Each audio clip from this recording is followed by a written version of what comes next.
Check this guy out. This is William Shakespeare, and he is the African crested porcupine. Sorry, I had him a little funky there. All right.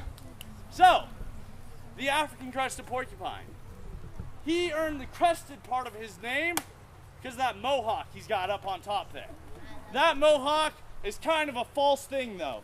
It's meant to look like he has those quills on top of his head. Pretty cool. Whew. Sorry, I'm out of breath.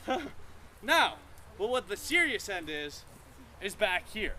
Do you guys see those needles? Oh, yeah. Yeah, he has over 10,000 quills on that back end.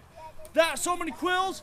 You know what? Have you guys heard about how porcupines shoot their quills? Oh yeah, they let them go. So do you know what I'm gonna do? I'm gonna show you how it works. I'm gonna whistle over Quilliam. When I whistle over him, he's gonna get nervous. When he gets nervous, he's gonna shoot 10 to 20 quills towards the audience. So I need you guys here to cover your eyes. Do they really shoot their quills? Smile on his face. No, the quills are just hair. It's hair that's sharp and stiff and pokey. And when another animal touches them, that's when those needles are left behind. They're not spring-loaded in there. You can't be walking down the trail and say fire missile 6. It just doesn't work like that.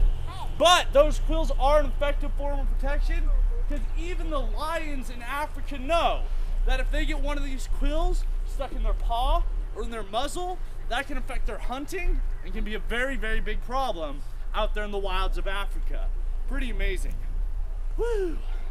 Now, Quilliam here. He's only about 35 pounds, but he's not done growing. He's only about 2/3 grown. One day, he's gonna be about 40 to 50 pounds, and each one of his longest quills will be about 2.5 to 3 feet in length. He is actually known as the 3rd largest rodent on the planet. He's second to the Indian crested porcupine, who looks almost identical. Does anybody here know what the largest rodent is? What's your guess? The largest porcupine. No, it's not a porcupine. Isn't it like a rat? It's almost like a rat. It's called the capybara. They're from South America. Very, very interesting animals, all of them. They all have these constant growing teeth. Their 4 front teeth are constantly growing, so they constantly have to chew on things in order to keep them at a healthy rate. Pretty amazing. Now Quilliam here. Quilliam actually came from a zoo in Southern California. See, Quilliam was born, and his mom didn't want to raise him. She actually hurt Quilliam fairly badly.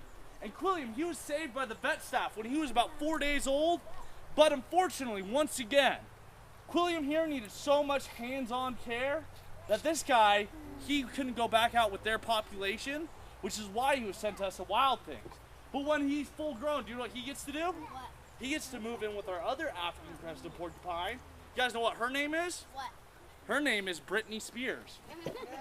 I know, we're very clever. But no, they won't be a perfect couple, and they're not going to be breeding or anything, but they should keep each other company because these guys are a very smart and social animal from the savannas of Africa. Anyways, that's little Quilliam Shakespeare. Let's say goodbye to the porcupine here.